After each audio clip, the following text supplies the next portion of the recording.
Capítulo 19. A necessidade da evangelização infantil. Logo estávamos de volta à colônia, quando nos despedimos dos amigos e pedimos que eles se juntassem a nós em novos trabalhos. Eles agradeceram e falaram que prestavam auxílio nas vilas de sofrimento e que agora estão também com o Raito, socorrendo as crianças. Compreendemo-los e, junto ao Raito, ficamos na praça, recordando nossas tarefas, quando o mundo espírita assustou-se com nossos livros, que hoje são contos de fadas diante do que vem enfrentando os encarnados com a droga. São tantos os sofrimentos que ninguém mais se assusta com o que está ocorrendo. Os pais nem mais se importam com as roupas negras dos filhos, os cabelos pintados de várias cores. Enfim, não os notam ou não querem ter o trabalho de se preocupar, enquanto a cada dia morrem os sonhos e as esperanças dos jovens. Ali, na praça da colônia dos Miosotes, conversávamos com o Raito sobre a passividade dos pais, que tudo vem aceitando dos filhos, as notas baixas, a falta de vontade de estudar, as noitadas, as atitudes grosseiras, a destruição. E eles, os pais, esperando essa onda de vandalismo passar junto à juventude. Raito, nunca imaginamos que existisse no mundo espiritual essa vila tão trevosa. Luiz, nosso mundo vive um momento difícil, no qual o progresso, somente, que traz o conforto, também acarreta a ganância, o orgulho e a vaidade. Com o progresso da tecnologia, os homens pensam que são os donos das suas vidas e não estão buscando os braços de Deus. E ele, longe dele, a família está sem rumo, sem chefe, sem líder e as crianças sem referência. Parece que todos estão enlouquecidos, não param para pensar que existem leis imutáveis, que cada um tem de respeitá-las. Hoje, quando vamos até os colégios, disse o Raito, ficamos escandalizados com o vandalismo e as aparências desleixadas dos meninos e das meninas. A educação passa longe de muitos garotos. As regras da boa educação, o colégio não pode exigi-las dos alunos, porque assim os pais doentes vão até os professores para agredi-los, pois estão tolhendo a liberdade dos filhos. E nessa selva de loucos, sentimos que as maiores vítimas são as crianças, que se não recebem educação nos lares, também não podem recebê-las nos colégios. Os professores ou aceitam a falta de respeito e de educação dos alunos, ou são mandados embora. As escolas recebem dinheiro para ensinar as crianças e não para levá-las à estrada da perfeição, dizem alguns pais. Não sabemos o que estão pensando. Quando vão até os colégios tomar satisfação dos educadores, e cada vez mais quem está sofrendo são as crianças, os adolescentes e os jovens, e junto a eles uma sociedade em desespero, sem paz. Quando começamos, Luiz, quem vendia tóxico eram os aviõezinhos, pobres que precisavam de dinheiro. Hoje são filhos de pais influentes, ricos, crianças que têm de tudo, mas que ainda é pouco para sustentar os seus vícios. Esses garotos que vivem nas viagens internacionais são os piores traficantes, os quais hoje levam e trazem para os principais países do mundo suas terríveis armas destruidoras, as drogas. E o pior é que pouco se pode fazer, porque a sociedade ainda não se deu conta de que é grave a situação do tráfico do mundo. Raito, notamos que, em vez de diminuir, aumenta cada vez mais o tráfico nas pequenas cidades das fronteiras, que são as mais procuradas. Hoje, no Brasil, já existe a produção de drogas sintéticas do LSD e do êxtase, com traficantes internacionais especializados em sua fabricação e distribuição. Há também jovens da classe média alta que montam laboratórios de produção caseira de êxtase, vendido principalmente em festas e boates, com preços mais baixos do que o produto importado. Muitos dos próprios dependentes ou consumidores estão produzindo êxtase. E são iguais aos importados? O efeito é menos intenso, mas para o consumidor o que importa é aplacar a vontade. No livro Eu Te Busco, eram as meninas granfinas que passavam êxtase. E agora? Ainda existem muitas delas que o fazem, o que torna difícil de acreditar que garotas lindas e bem vestidas já vivam no mundo tenebroso das drogas. Os governos têm de aparelhar os departamentos antidrogas, porque seu consumo cresce cada vez mais, o que dificulta seu controle. Hoje, muitas drogas são manipuladas em laboratórios clandestinos por profissionais que conseguem sintetizar produtos novos, com os mesmos efeitos das fórmulas já conhecidas. É aí que mora o perigo. Essas drogas sintéticas estão repletas de impurezas por causa dos processos incompletos de síntese química. São drogas que têm grau de toxicidade desconhecido pelos laboratórios e oferecem mais riscos para os usuários. É verdade, Raito, que as misturas são tão terríveis que podem até matar? Sim, elas são extremamente perigosas. Não só elas, como todas as outras, um veneno que o homem julga dar prazer. Esses comprimidos de êxtase de fabricação caseira podem conter muitas drogas diferentes? Sim. Se hoje, Luiz Sérgio, o jovem vem iniciando sua dependência pelo êxtase, antes era com a maconha, que também está sendo batizada, e muito. Os pais têm de ficar mais atentos com o que fazem com seus filhos. O mundo da droga se expandiu e os pais não saíram de suas tocas, pois não querem enfrentar a dura realidade da dependência dos filhos. O lança-perfume hoje é tão comum que ninguém mais fala dele. Festas, boates e raves são os encontros com todas elas. As drogas, e é preciso ser muito forte para ignorá-las, principalmente garotos e meninas que desejam conquistar alguém no mundo das drogas. Raito, em outro livro, tivemos mais contato com as festas rave. Hoje elas estão sendo realizadas na surdina, para um público já cadastrado na internet. Mesmo assim, as notícias correm. Muitas vezes os policiais vão até lá.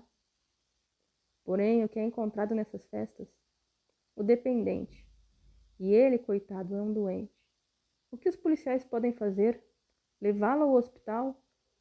Sim, porque esses usuários sofrem desidratação, convulsões, às vezes até parada cardíaca e acidente vascular cerebral. O efeito do êxtase é mais agressivo, o que torna a condução de veículos perigosa.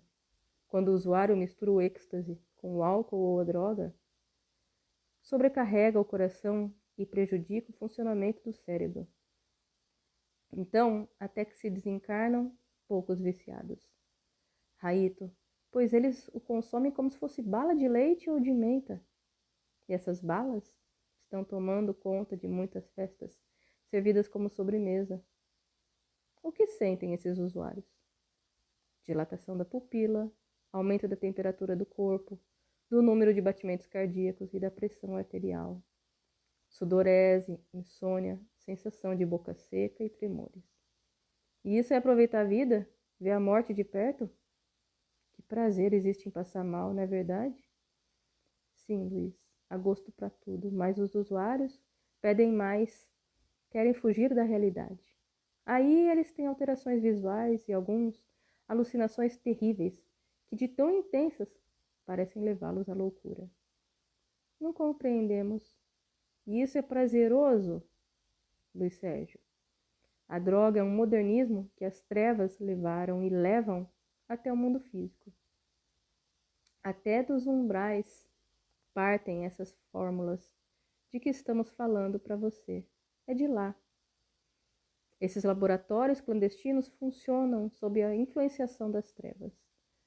Os profissionais que se prestam a esses trabalhos são tão envolvidos pelos trevosos que são capazes de cada vez mais criar drogas sintéticas para acabar com a família, a célula base de toda a sociedade. Ninguém está fazendo nada. Como não? E o nosso trabalho de muitos anos? E o trabalho de valentes profissionais que lutam contra o tráfico?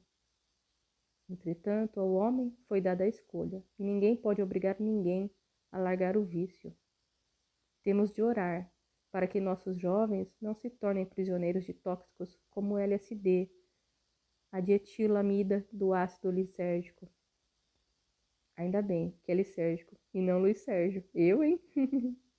Não brinca, Sérgio, é coisa grave. Ele é comercializado em comprimidos muito pequenos, também na forma de colírio ou impregnado em papel selo. Também não deve ser prazeroso. Claro que não. Quem o consome tem insônia, sudorese, perda de apetite, dilatação da pupila, aumento da pressão arterial. Nisso, o Raito acessou seu minúsculo computador e nos mostrou um laboratório clandestino que trabalha no refino de vários tipos de drogas, a partir da pasta da cocaína, como cristal de coca. Ali não era só um laboratório de refino, como de mistura de cocaína. Por que eles vêm adulterando a droga? Ganância, somente ganância. Quanto mais se mistura, mais aumentam os quilos a serem vendidos. Coitadas dos usuários, comem minhoca por caviar. É isso mesmo. Aqui no Brasil, poucos usuários conhecem as drogas puras.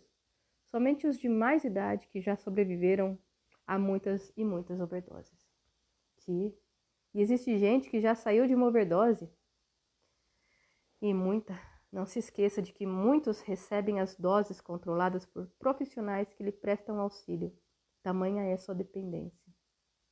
No planeta regenerado não existirá droga, não é, Raito? Claro que não. Qualquer dependência mostra o atraso do ser humano. E aqueles que levam o vício a alguém também se encontram distantes de Deus. É por isso, Luiz, que o Espiritismo não pode deixar de alertar os jovens contra o álcool ou qualquer dependência química. Portanto, frequentar uma mocidade e sair para tomar uma cervejinha, por favor. Esse jovem pouco futuro terá em uma casa espírita. Que orador ele pode se tornar se não tem o perfil de um homem espiritualizado?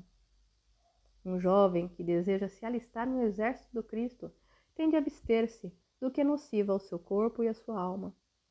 Por isso é que alertamos as mocidades, para que todas elas andem lado a lado, com todos os irmãos da casa espírita estudando, trabalhando, fazendo parte dos grupos, dos sonhos e das realidades da sua casa. Mocidade correndo por fora, sem disciplina, sem educação doutrinária, não é mocidade espírita, na qual o espírito não tem idade, sim responsabilidade. A criança espírita tem de receber educação espírita. Não pode jogar papel nem copo no chão. Tem de respeitar filas, saber se servir em festa da casa espírita.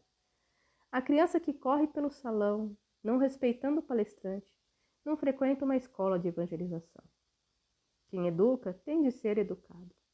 E um homem educado transmite à criança a educação básica que deva ter um ser humano. Hoje torna-se mais fácil educar, porque as crianças tudo sabem, desde lidar com o computador, os telefones celulares, os jogos, enfim. As crianças nem nascem mais de olhos fechados. Quem ainda se encontra de olhos fechados são alguns pais e avós, que não sabem educar uma criança. E o que vemos são orfanatos e creches sujos, onde as crianças não têm cuidado com a propriedade, simplesmente porque falta educação que ninguém deseja dar-lhes, porque requer trabalho, obediência e disciplina. Muitos preferem deixar o tempo correr, porque analisar, educar, amar uma criança dá trabalho e requer renúncia. A criança de hoje é o adolescente de amanhã e o jovem de logo mais. Às vezes visitamos casas de crianças, creches e orfanatos e deparamos com crianças destruindo os bebedouros, as camas, os sofás, as árvores, enfim, tudo que encontram pela frente. E os ditos educadores fazendo o mesmo, chupando as balas e os picolés e jogando papel no chão. E ainda dizem que agem assim porque são humildes. Será que humildade é sinal de relaxamento? Não.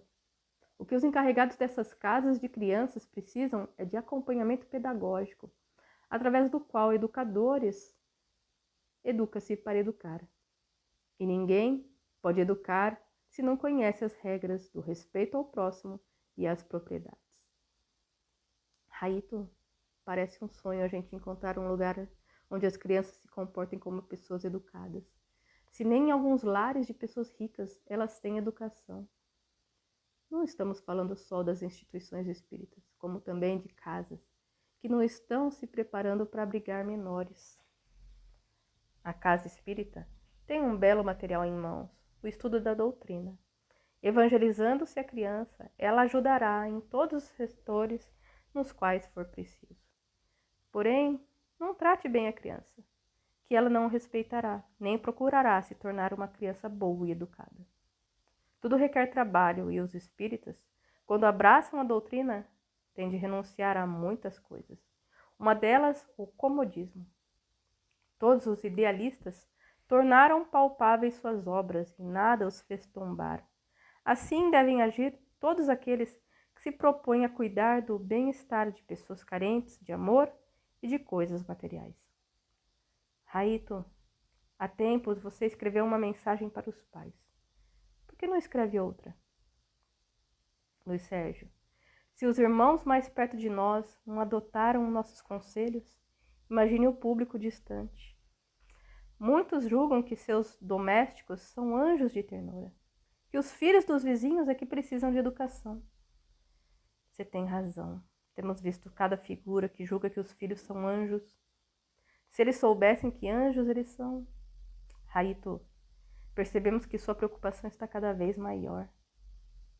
Parece que você está querendo gritar para todos os pais: segurem seus filhos, pois eles correm perigo. E como correm, viu? Os pais não estão dando lições de moral para os filhos.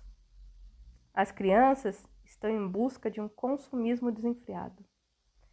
Elas apenas exigem, e quando contrariadas, vem a cara feia e as malcriações, que não são brandas, chegam até a agredir os pais.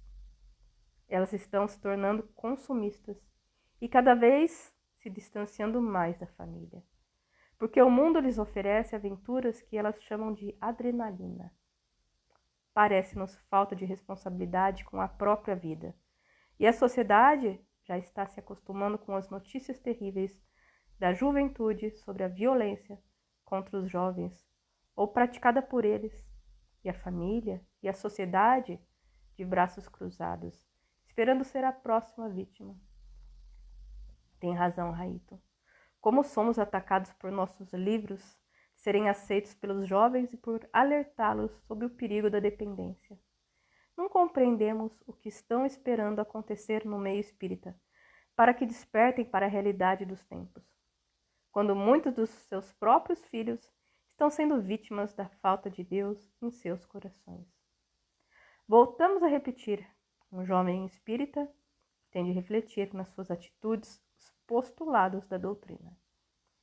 Não pode dizer-se espírita e fazer o mesmo que os outros jovens, cujo modernismo os leva a cometer atos que agridem a sociedade. Boas maneiras, educação e cordialidade nunca serão coisas do passado. A família e os educadores têm de lutar para que os jovens e as crianças não se tornem pessoas que procedem sem a mínima educação, o que causa comentários desagradáveis sobre quem os comete. O que devem os educadores lutar no momento é para preparar a criança, o adolescente e o jovem para viver em sociedade. A boa educação é uma forma respeitosa de viver em sociedade. Quem não é educado não sabe respeitar o seu próximo. E o respeito ao outro continua inquestionável mesmo com o passar dos anos.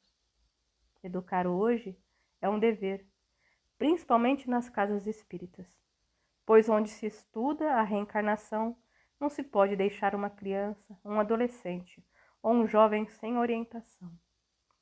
Isso será para ele um não aproveitamento da reencarnação atual. A cada dia, mais difícil se tornará o mercado de trabalho.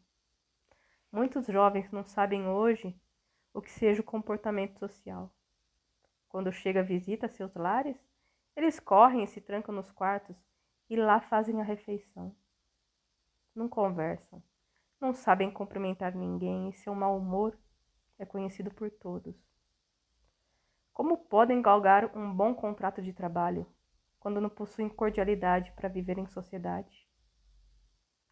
Esse contato a criança adquire no lar, sendo educada para fazer parte de todas as comemorações de família, sem jamais ser obrigada a fazer as refeições na cozinha, por não saber se portar à mesa. O Espiritismo veio para melhorar o homem, e quem não se educa, não sabe educar. E é isso o que falta hoje à sociedade: educação e boas maneiras, deveres que cada criatura precisa exercitar no seu dia a dia. Na casa de Maria, pede-se que seus frequentadores usem roupas adequadas para uma casa de oração, e muitos se revoltam, porque acham ridículo esse pedido, e que nada tem a ver a roupa com Deus, não é mesmo? Uma casa de oração não pode ser igual a uma ilha de nudismo. Por isso, as casas de oração devem tomar atitudes enérgicas ao proibir certas roupas e atitudes. A casa não pode aliviar a obrigatoriedade de algumas dessas normas, porque assim muitos adentrarão suas dependências de biquíni e outras roupas por demais sumárias. E veja bem, Luiz Sérgio, em todas as reuniões de nossa casa, o presidente da mesa pede que as mulheres se apresentem cada vez mais despidas. E ainda ficam furiosas quando advertidas. Muitos senhores e senhoras deitam nas cadeiras ou colocam os pés nelas, sem a mínima educação. E por que fazem isso? Simplesmente porque se acostumaram com essas atitudes deselegantes. Por isso, os orfanatos e creches espíritas têm por dever ensinar boas maneiras às suas crianças, devendo prepará-las para viver em sociedade. Se elas hoje não forem educadas a se portar 24 horas por dia, não será a vida que as educará. Comecem hoje a se preocupar com a educação, ensinando a criança a dizer bom dia, assim como boa noite, a abraçar e beijar. Só assim elas aprenderão a acordar de bom humor, o que irá ajudá-las no futuro. Ao levar crianças para dentro dos orfanatos e não lhes repassar as regras de boas maneiras, sua educação estará incompleta. E hoje notamos que poucos lares estão educando. Basta visitarmos um local depois de um evento, para ver do que o homem é capaz de fazer. Raito, é tão bonito criança educada. Não só criança, mas os seres criados por Deus não podem viver sem a mínima educação. Porque hoje os acidentes de trânsito são tão numerosos? Por falta de respeito ao seu semelhante. Parece que todos querem levar vantagem. E aí se inicia a guerra da falta de ética. Os motoristas parecem selvagens, comandando seus carros, e coitados dos pedestres, que eles corram, pois as feras estão soltas. Raito, e aqueles que prendem quem está na vaga, porque estão com pressa e não têm tempo para procurar um lugar para estacionar? Sem comentários, Luiz. Existem atitudes as quais custamos aceitar, e essa é uma delas. Então, Raito, o bom seria uma escola espírita, mas com você como professor, já pensou? Ele sorrindo respondeu: acho que a escola só teria 2 alunos, a menina e você. Que menina? A menina Sorriso, o pedaço do meu coração. É mesmo, Raito. Coitado dos professores. Se eles tentam educar as crianças, as mães adentram as salas de aula e partem para a ignorância, sem poupar os educadores, e depois não sabem porque seus filhos não os respeitam. Não foram educados para obedecer às regras imutáveis da educação. Ficamos admirados com a falta de educação nos banheiros, mesmo nos das casas espíritas. Parece que esses fatos não devem ser abordados em uma evangelização infantil, mas nós, os espíritos que trabalhamos com crianças, adolescentes e jovens, não podemos deixar passar esses atos tão desagradáveis que alguns fazem sem notar, constrangendo os que vêm depois usar os sanitários. As crianças precisam aprender a, quando saírem do banheiro, deixar tudo limpo, nada de papel fora do cesto ou se arrastando pelo chão. Sempre usar a descarga, não deixar o assoalho nem a pia molhados, marca de pasta de dente ou espuma de sabão no espelho. Fios de cabelo, nem pensar, principalmente na pia e no ralo. Joguem-nos no lixo. Quando você sair do toalete, ninguém vai sentir-se constrangido de nele adentrar. E hoje é um suplício ter de usar um banheiro público. Mas parece que não são seres educados que por ele passam. É mesmo, Raito. E isso não é só no Brasil. Está acontecendo no mundo todo. Hoje a família está sem tempo para educar. Acha mesmo que cada pessoa deve fazer o que deseja. E como está errada. Desde que o mundo é mundo, tudo obedece a uma disciplina.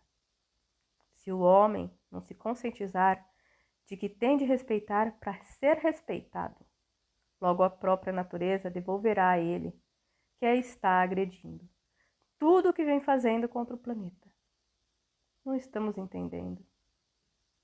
Luiz Sérgio, hoje o ser humano está agredindo cada vez mais o meio ambiente, não só jogando detritos, como também através da poluição mental, do ódio, da sexualidade irresponsável.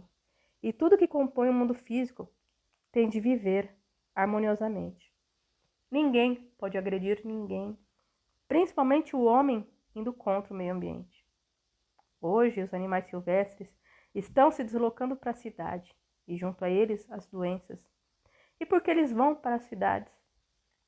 Devido aos desmatamentos que ocorrem em quase todos os estados brasileiros. Raito, e esses animais silvestres, aproximando-se das cidades, causarão danos à saúde da população? Já estão causando, pois eles estão sendo expulsos do seu mundo. Meu Deus, e ninguém faz nada. Luiz, o Espiritismo veio até o mundo físico, não para se tornar mais uma religião.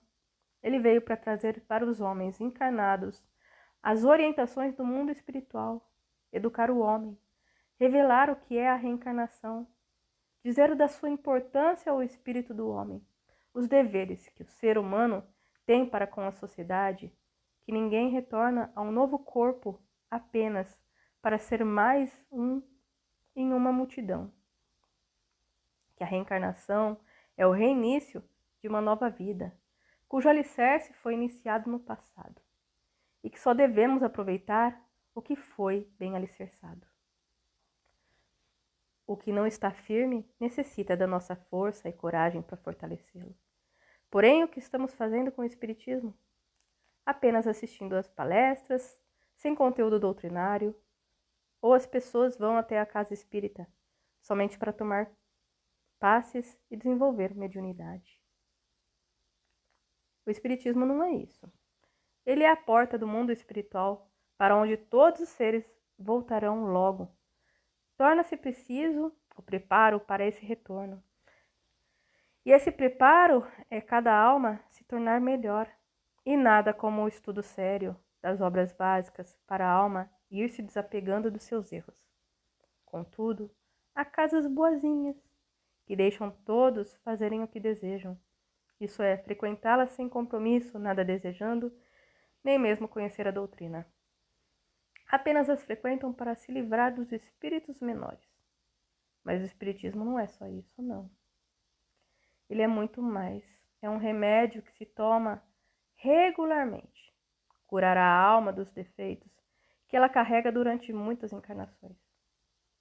A hantavirose é transmitida pelo rato silvestre contaminado, expulso de seu habitat por desmatamentos e invasões e atraído para as zonas urbanas à procura de alimentos.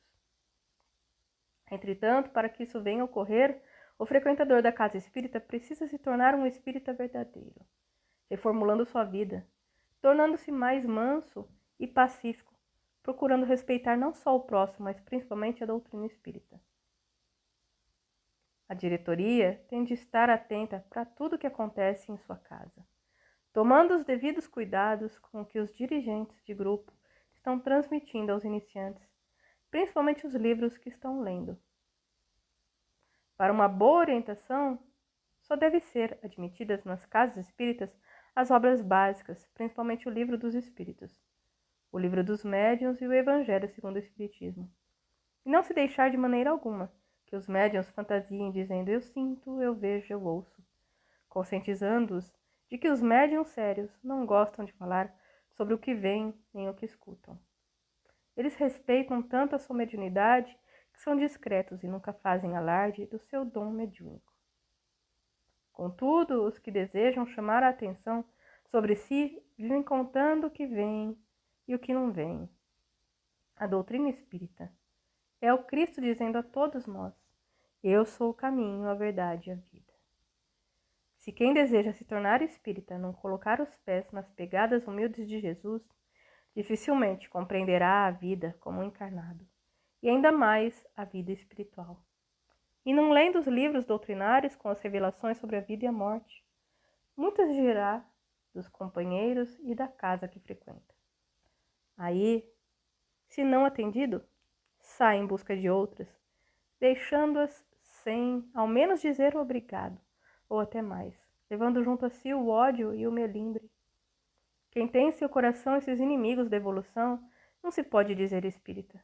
E a verdade de Jesus, assim como a vida, é o que qualquer espírito busca, procurando tornar-se bom e humilde, porque só com muita boa vontade e renúncia o ser humano buscará na doutrina todas as respostas para suas dúvidas. A doutrina não é dos encarnados, mas os encarnados podem torná-la a razão de suas vidas, tornando-se dignos dela.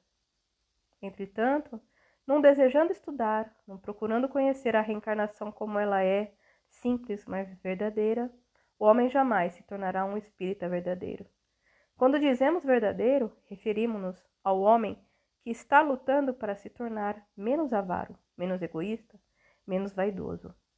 É quando percebemos que o frequentador de uma casa está procurando se transformar em um homem de bem. Porém, se ele nada faz, nada está assimilando dos ensinos espíritas, não pode também dizer-se espírita. O espiritismo tem o poder de transformar as criaturas quando elas o abraçam, dele fazendo um fiel companheiro, e tendo o espiritismo ao seu lado, dificilmente a criatura humana se distanciará das leis divinas. Ela refletirá sempre antes de praticar um ato indigno. Entretanto, como o cristianismo foi perdendo sua real essência, o mesmo estão querendo fazer com a doutrina. Nem todos os frequentam uma casa espírita conhecem realmente a doutrina. Porém, alguns são idólatras, pois endeusam médiuns, os quais, quando desencarnam, alguns espíritas chegam até a dizer que acabou-se a mediunidade. Se nem com o Cristo cessaram as revelações do alto. Isso é idolatria, e um espírita não pode ser idólatra. O cristianismo foi adquirindo adereços com o passar dos anos. E, infelizmente, com o espiritismo estamos presenciando quase a mesma coisa. Estão criando distância entre os frequentadores e as obras básicas. Talvez porque temam perder o público, proporcionando-lhes um ensino sem fantasia, sem fenômenos, sem rituais. Raito, desculpe-nos, mas seu grito é quase isolado. A gente vê cada coisa que ninguém pode imaginar. Sabemos disso. E essa é a grande preocupação dos espíritos atualmente. A doutrina não parou, nem irá parar. A voz dos espíritos soa em todos os lugares, e sempre existirão pleiades de espíritos designados para esse ou aquele médium. Com o desencarne de um deles, os espíritos que ajudaram o médium voltam a trabalhar no mundo espiritual, e surgem outros médiuns com novos espíritos a fazer um novo trabalho. Portanto, dizer que com o desencarne de um médium conhecido encerra-se a mediunidade é falta de conhecimento doutrinário. O que não é certo é julgar que o espírito que dirigiu a mediunidade de tal médium, com o desencarne deste, procurará um novo médium. Isso dificilmente se dará, porque são equipes formadas para trabalhos específicos.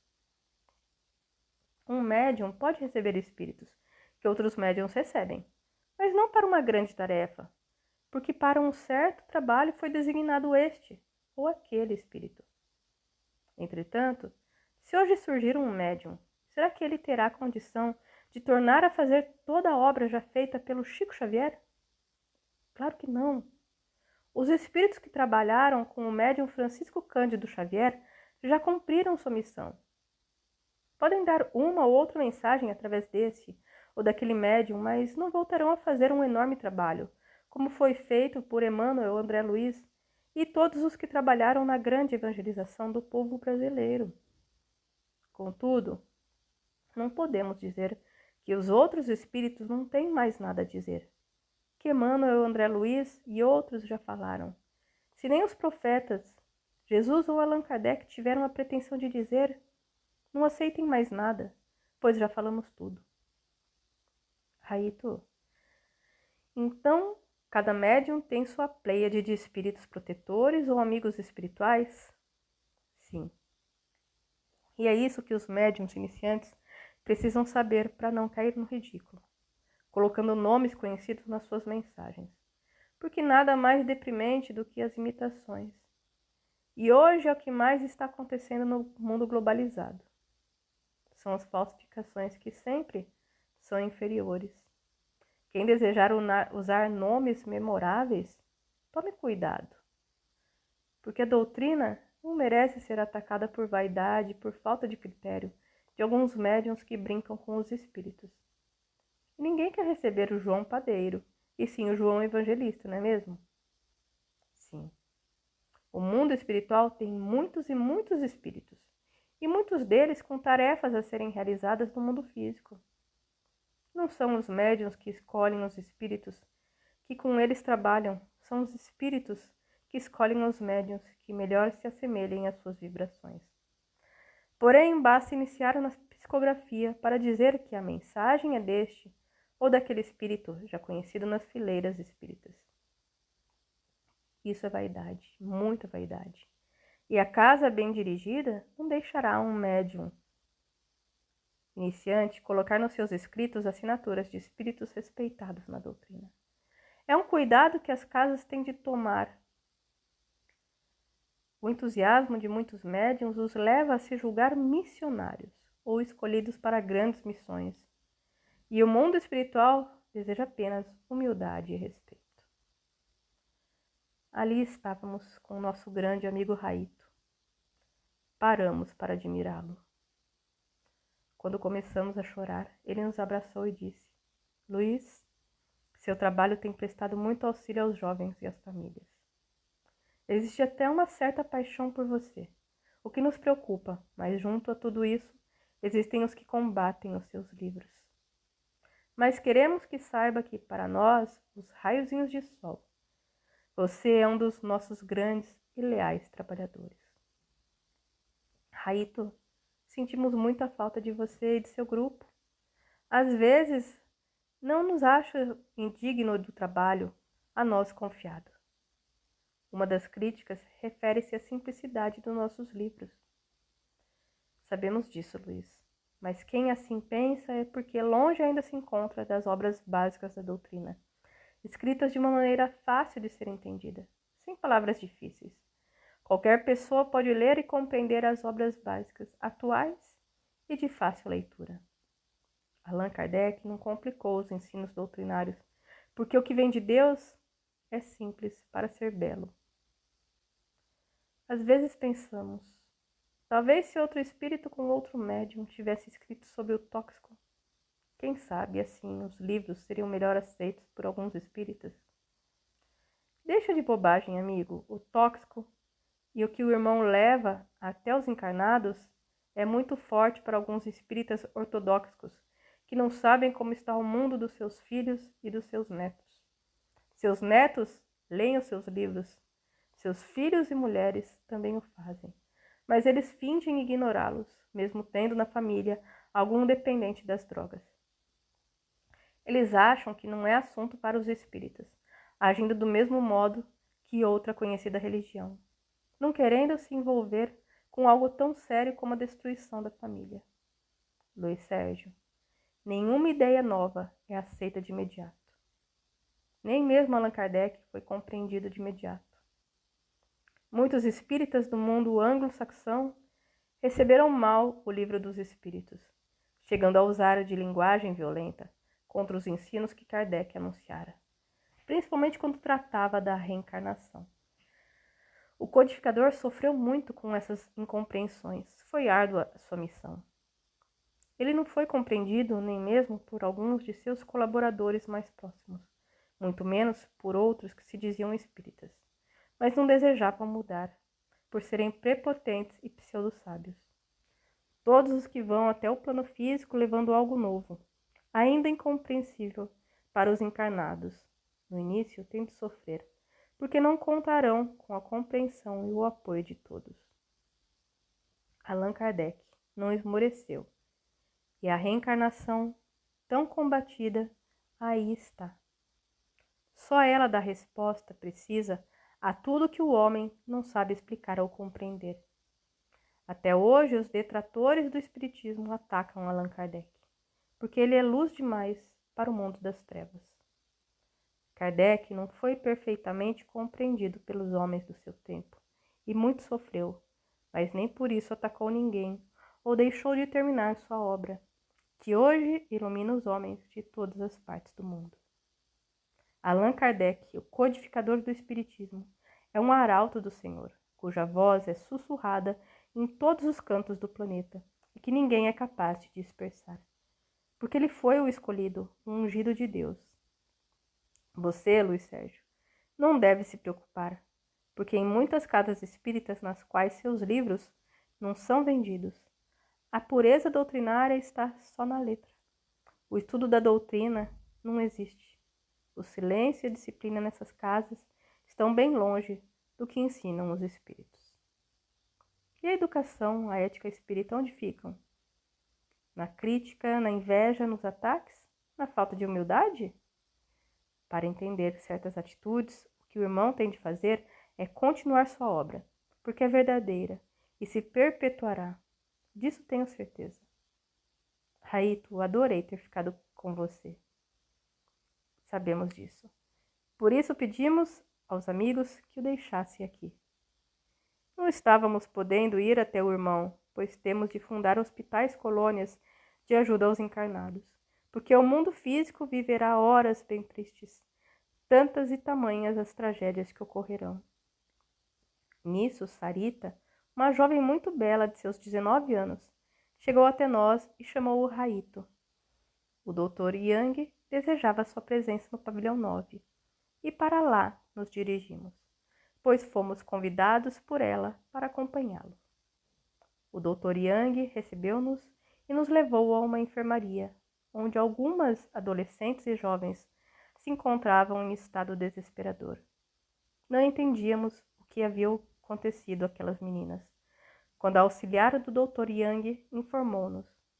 A jovem Samara deseja ir até o mundo físico. Já tentou fugir umas 3 vezes. O Raito chegou perto de Samara e lhe disse: Samara, hoje você está no mundo espiritual, aonde veio trazida por ter sofrido um aborto, por não ter aceitado seu filho, julgando-se com pouca idade para assumi-lo. Eu tinha razão, só tenho 14 anos. O que podia fazer por essa criança? Não havia me preparado para recebê-lo. E o pai da criança? Estava de acordo com o aborto? Nem eu conheço direito, só ficamos. Ficaram sim. Hoje é moda ficar. E nesse ficar os jovens não percebem que estão ficando presos na armadilha montada para a revolução sexual. Basta apenas um olhar para os jovens irem direto ao sexo. E com esse ato queimam todas as etapas do conhecer, respeitar, amar, confiar, ter carinho, as trocas, a fidelidade. Os jovens não estão aprendendo a namorar. O sexo vulgarizou-se tanto que hoje eles ignoram o que ontem era comum, o carinho, a confiança, o amor. Depois de algum tempo, era que o sexo entrava na relação. Hoje, ele está presente no primeiro encontro e o relacionamento, certamente, não dura mais do que uma noite. E algumas meninas não estão preparadas para esse modismo, o qual a sociedade já chegou ao ponto de achar correto. Entretanto, nesses encontros fugazes, o ficar está deixando um rastro de dores, lágrimas, sofrimentos e remorso. Tudo na vida tem etapas, até para subir uma escada. Como para chegar ao topo é preciso ir devagar, degrau por degrau. E hoje os jovens queimam todos os estágios e não se encontram preparados para as consequências dos seus atos, por não possuírem maturidade para arcar com o que pode vir a acontecer. O Dr. Yang falou algo ao Raito. Aquela menina tinha abortado um garoto no 4º mês de gestação, porém desencarnara juntamente. Sofreu uma hemorragia e o aborteiro não teve como salvá-la. Ele foi preso? Perguntei. Não. Se todos os donos de clínicas abortivas fossem presos, as cadeias não teriam lugar para mais ninguém. E a criança, Dr. Yang? A menina nem fala nela. Um dia a levaremos até seu filho, pois hoje ela não está em condição de encontrá-lo. O Dr. Yang e sua equipe ajudavam aquelas meninas tão jovens e já tão desiludidas com a vida. Jogaram fora uma reencarnação e ainda carregam pesado remorso. Samara ali se debatia. A cena do aborto era terrível em sua casa mental. Ela via o rosto do médico, ora normal, ora transformado em um terrível encapuzado. O Raito ficou muitas horas conversando com as garotas, ajudando o Dr. Yang e suas assistentes. Dali, saindo, comentamos com o Raito. Achamos que voltaremos a escrever outro livro sobre os abortos. Ele terá mais de 2.000 páginas, pois o aborto é tão comum hoje quanto o ficar. Não brinque, meu amigo, a coisa chegou a esse ponto. E o pior é que os pais cooperam com o sexo indisciplinado de suas filhas. Como isso se dá? Os pais não mais as orientam, achando normal a menina perder a virgindade, como se isso fosse doença, e ainda fazem apologia ao sexo, dando preservativos para as filhas evitarem a gravidez, em vez de orientar. Muitas mães, tidas como modernas, estão instigando suas filhas a essa terrível competição. Quem tem mais parceiros, quem mais fica, quem mais beija, enfim, quanto mais conquistas, mais importante torna-se a criatura. Não sabem os pais e os jovens que essa experimentação de tudo o que eles julgam dar prazer pode levá-las a terríveis enfermidades que as farão envelhecer antes do tempo. Hoje, muitas meninas estão copiando o comportamento masculino de ontem, quando elas colecionam parceiros para dizer que são cobiçadas, ou melhor, admiradas. Meu Deus, Raito, isso é o fim. E os pais estão de acordo? Muitos deles as soltam por demais e depois não podem encurtar a corda. Sabem que suas meninas já têm a vida sexual intensa, mas que podem fazer? Colocá-las para fora de casa? Claro que não. E assim, a cada dia, a depressão, o desespero e a tristeza tomam conta dessas meninas mulheres, que não esperaram o momento de crescer, amadurecer e dar frutos. O que vem acontecendo, Luiz, é um amadurecimento sexual precoce, principalmente entre as meninas. E isto está se tornando perigoso, porque a mídia passa para essa geração uma fantasia, longe da realidade da vida. O amor sempre será o amor, almejado por todo ser humano, e o sexo é complemento de um relacionamento amoroso. Hoje dá-se o contrário. Primeiro o sexo, depois a pessoa sai em busca do amor, e muitas vezes não o encontra, porque seu coração está ferido pelas chagas das relações sexuais sem sentimento. Por isso, hoje existem tantas pessoas extremamente infelizes. Desde que começamos a trabalhar com jovens, procuramos alertar as meninas para o perigo da entrega sem critério. A mulher verdadeira, aquela que ama e deseja ser amada, não expõe seu corpo, querendo provocar o homem numa oferta sem limites, que até a torna vulgar. Não. Ela deseja ser amada e amar, viver com seu parceiro por toda a vida. Se por acaso não der certo, ela não falhou como mulher nem como mãe. Contudo, hoje, em quase todas as revistas, as mulheres estão sendo as maiores vítimas da mídia. Nunca se viu tanto corpo de mulher exposto. O bumbum e os seios são mercadorias expostas em quase todos os lugares. E coitada das feias ou das normais, que se sentem rejeitadas e infelizes. Porém, se são mulheres fortes, estudam e trabalham para se impor através de uma moral intocável e vão ganhando espaço. Mas para que isso aconteça, a família tem de estar presente, principalmente as mães que não podem deixar de orientar seus filhos sobre o valor da alma. Luiz Sérgio, todas as meninas que não aceitaram nossos ensinamentos quando iniciamos nos seus livros, sofreram por demais, pois, mesmo sendo orientadas, deixaram-se levar pela paixão. Entretanto, graças a Deus, seus filhos aí estão, lindos e fortes, mas outras seguiram seus instintos e seus hábitos afloraram. Elas se perderam nas drogas, no tráfico e na sexualidade. E hoje estão sofrendo com doenças incuráveis, apanhando da vida que não souberam viver. Você sofreu com isso, né, Raito?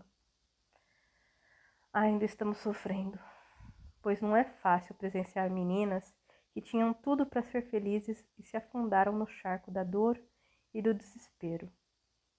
E você não deixa de visitá-las nos presídios, não é mesmo? Não esquecemos nenhuma delas.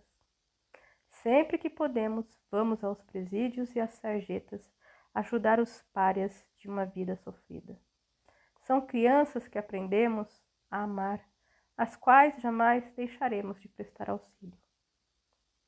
E essa nova geração, Raito? Você acha que a doutrina espírita irá protegê-la? Não será a doutrina que protegerá essas crianças, mas a educação de seus pais. Se eles levarem até essas crianças a responsabilidade, como espíritas que são, elas jamais procurarão o caminho largo da perdição. Porém, se forem pais omissos, que não querem ter trabalho de ensinar suas crianças a ter educação evangélica, dificilmente elas gostarão de frequentar uma casa espírita. E o primeiro ato de uma criança rebelde é relutar a ir a uma casa espírita para ser evangelizada. E aí, Raito? Leva-se a criança na marra? Não. Os pais têm por obrigação e dever despertar nos filhos o amor à doutrina. Dificilmente as crianças acompanharão pais severos, que não são justos, até a casa espírita. O pai e a mãe têm de amar a doutrina, só assim seus filhos serão contagiados. Porém, quando os pais não têm uma fé firme e desejam exigir dos filhos, estes dificilmente são espíritas. É difícil, Raito, os pais saberem como agir. Às vezes os filhos não são gente, são terríveis. E quando dizem não, é não mesmo. Só escutam na peia. Raito sorriu e continuou. Tem razão, Luiz. Porém, agradecemos aos pais que não batem os seus filhos para que gostem do espiritismo. Eles devem frequentar a casa espírita porque gostam dela, na qual fizeram amigos e se tornaram irmãos de todos. Bater ou obrigar uma criança a ir na casa espírita não está certo.